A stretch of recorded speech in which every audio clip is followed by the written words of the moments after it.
हरि ओम श्री कृष्ण परमात्मने नमः.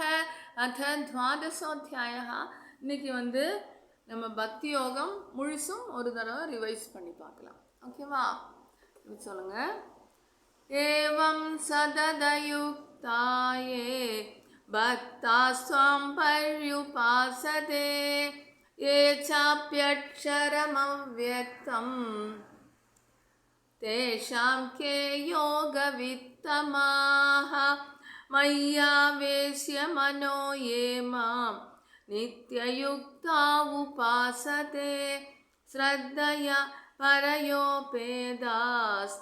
मे युक्ततमा मताः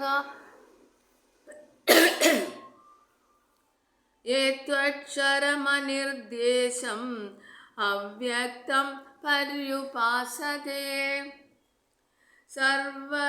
सर्वत्र गमचिन्त्यं च कूटस्थमचलं ध्रुवं सन्नियम्येन्द्रियग्रामं सर्वत्र समुबुद्धयः ते प्राप्नुवन्ति मामेव सर्वभूतहिते रताः क्लेशोऽधिगतरस्तेषाम् अव्यक्तासक्तचेतसाम् अव्यक्ता हि गतिर्दुःखं देहवद्भिरवाप्यते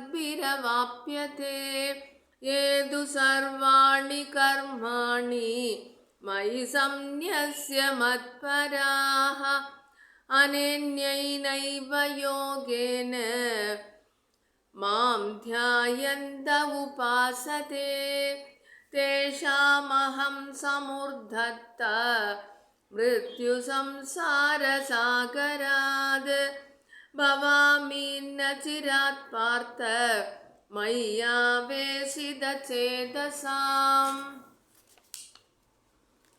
मय्येव मन आदत्स्व मयि बुद्धिं निवेशय निविशिष्यसि मय्येव अध ऊर्ध्वं न संशयः अध चित्तं समाधातुं न शक्नोषि मयि स्थिरम् अभ्यासयोगेन ततो मामिच्छाप्तुं धनञ्जय अभ्यासेऽप्यसमर्थोऽसि मत्कर्म परमो भव मदर्थमभिकर्माणि कुर्वन् सिद्धिमवाप्यसि अदैदप्यसक्तोऽसि कर्तुं मद्योगमाश्रितः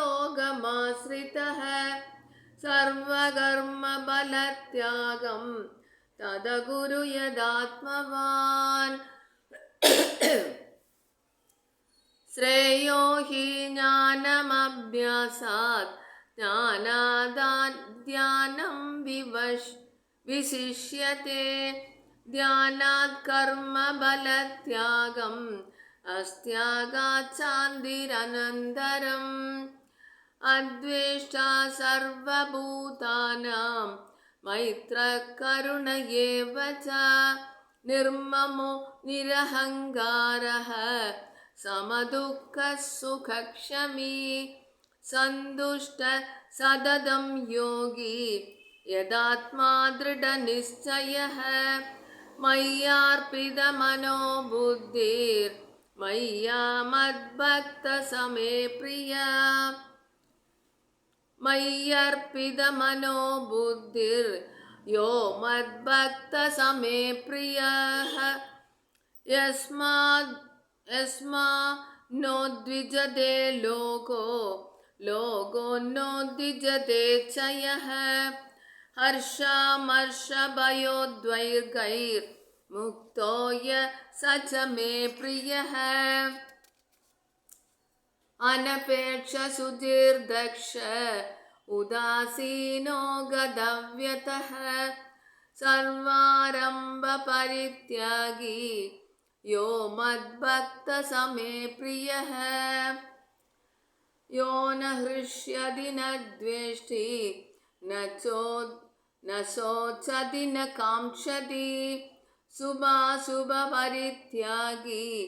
भक्तिमान् यः स मे प्रियः समशत्रौ च मित्रे च तथा मानापमानयोः शीतोष्ण सुखदुःखेषु समसङ्गविवर्जितः तुल्यनिन्दास्तुतिर्मौनी सन्तुष्टो येन केनचित् अनिकेतशिरमतिर्भक्तिमान् मे प्रियो नरः ये तु धर्म्यामृतमिदं यथोक्तं पर्युपासते श्रद्धानमत्परमा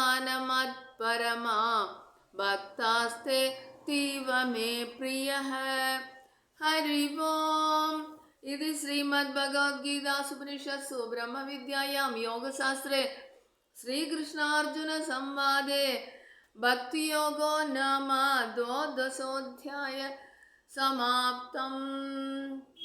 எல்லாருக்கும் சப்ஸ்கிரைப் பண்ணுங்க, எல்லாருக்கும் லைக் பண்ணுங்க, ஷேர் பண்ணுங்க, எல்லாருக்கும் யூஸ்ஃபுல்லாக இருக்கட்டும்.